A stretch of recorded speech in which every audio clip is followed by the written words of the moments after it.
قرد قاعد على الشجرة بيفكر، عايز يتكلم ومش قادر يعبر.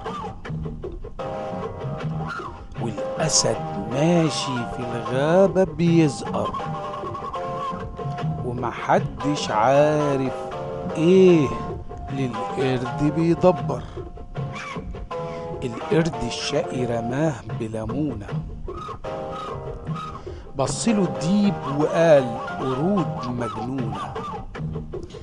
ده مولانا الأسد الهصور، صاحب الضربة الأولى للخنزقور. ضحك القرد ومال، وغنى للأسد وصحبته موال. يا ليل ليلك طويل قوي، بكرة تعدي ومولانا وصحبته معاه. والعين تنخلع من الديب، والغابة تنضف منه واللي وياه.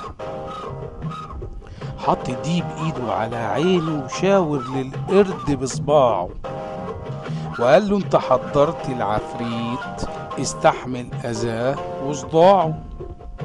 بس مولانا يؤمر ونوريك يا قرد حكم مولانا واوجاعه. ضحك القرد هيسخطوك، ما انا قرد في الغابة النواحة. بس انت عارف يا ديب، الاسد بيغير منك بصراحة. رد الديب، صحيح يا قرد، ولا ده ملعوب وفلاحة؟ القرد غمزله وقال، الديب في عين الاسد غزال.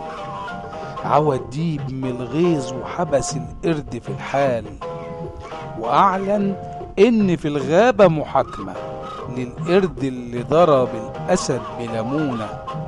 والقاضي ملك الغابة المذكورة، والجلاد ابو الضباع الملعونة. وفي المحاكمة دخلوا القرد القفص، وقرود كتير في القفص محبوسة. وحضر عظمة مولانا الأسد وبياكل سندوتش لحمة قرود مهروسة. نادى الثعلب حاجب المحكمة، انتباه، محاكمة القرد وأبو ليمونة. بدأ الديب وكيل الغابة مرافعته، سيدنا ومولانا الأسد في الغابة الخضراء البهية، وأثناء مرور مولانا لتفقد الرعية، رمى القرد المجرم الملعون على مولانا قذيفة ثمرة الليمون. فأصاب مولانا بجروح خطيرة في القلب والراس والعيون. ومن حكمة مولانا الصمت، وطلب محاكمة عادلة للمجنون. نادى القرد، يا مولاي الأسد، لو مت على ايدك شهيد أكون ممنون. هرش الأسد الصامت الحكيم وقال عفوت عن القرد المجنون. ومن وراه الديب والثعلب والزغابة، يعيش مولانا المسامح الحنون. ويسأل الديب بخباثة، ليه يا مولاي؟ ضحك الأسد بناب أزرق مسنون، عمرك يا ديب سمعت عن زعيم ولا شهيد مجنون؟